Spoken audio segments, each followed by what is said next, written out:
Hey guys, we're going to look at simplifying expressions, and one of the first things that we're going to do with these is we're going to evaluate the expression, and then we're going to look at combining like terms. But we need to recall that terms are separated by plus and minus signs, and the sign in front of the term always stays with that term. So for what we have here,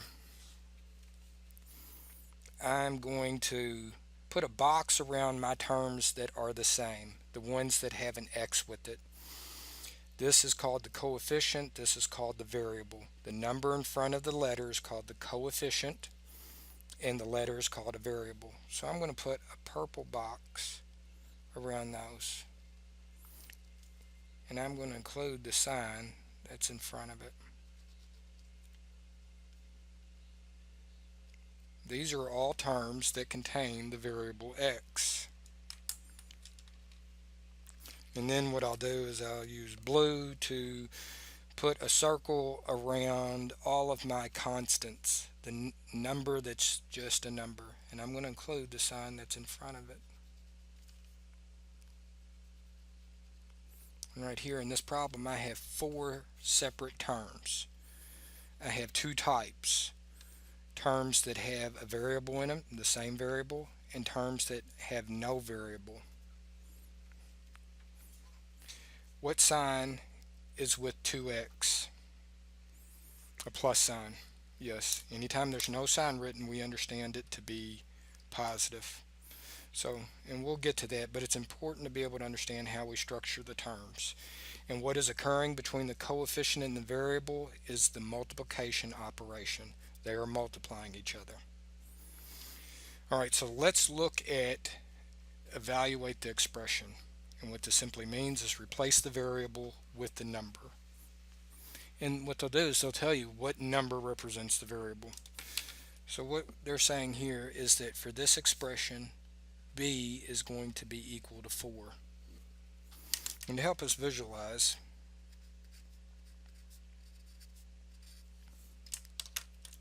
I'm going to write that number in red. And notice I put parentheses around it. Every time I substitute in a number for a variable, I put parentheses around it. It helps isolate that variable. And let me see. Now I'm going with the order of operations. I see that I have multiplication because I'm going through PEMDAS. I see that I have multiplication, so I need to multiply first. So that's 4 plus 12. And then I do my addition, and that is 16. Here I have two different variables. So what I'm going to do is I will let y be written in red, and z, I'll have it written in green.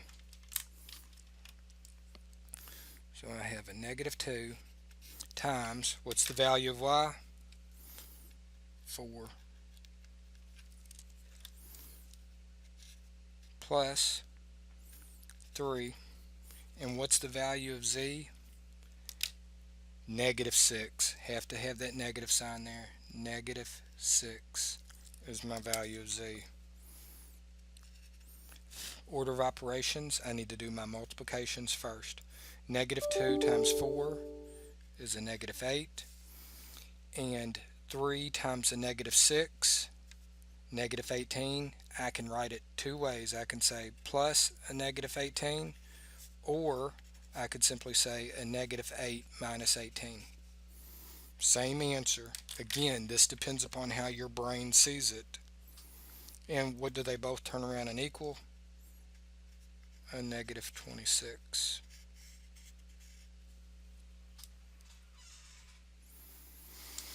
Here I have a set of parentheses, and I only have one variable. So I'm going to rewrite it plugging in,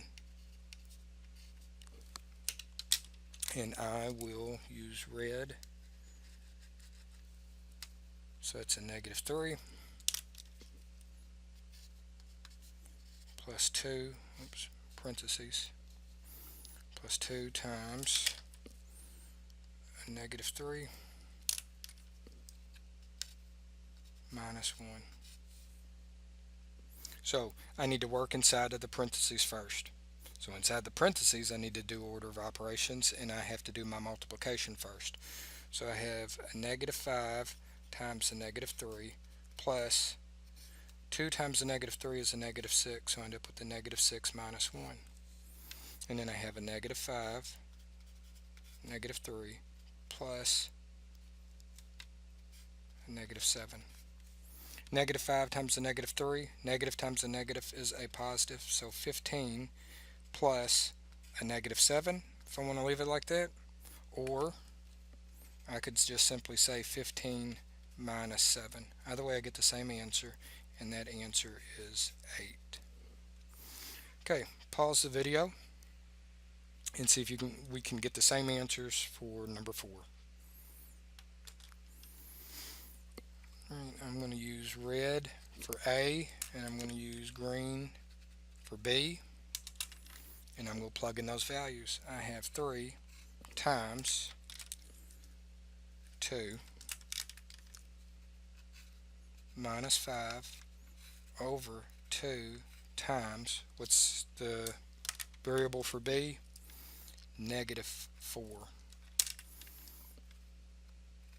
Okay, now this is where PEMDAS can mess some people up, and this is the reason I'm working this example.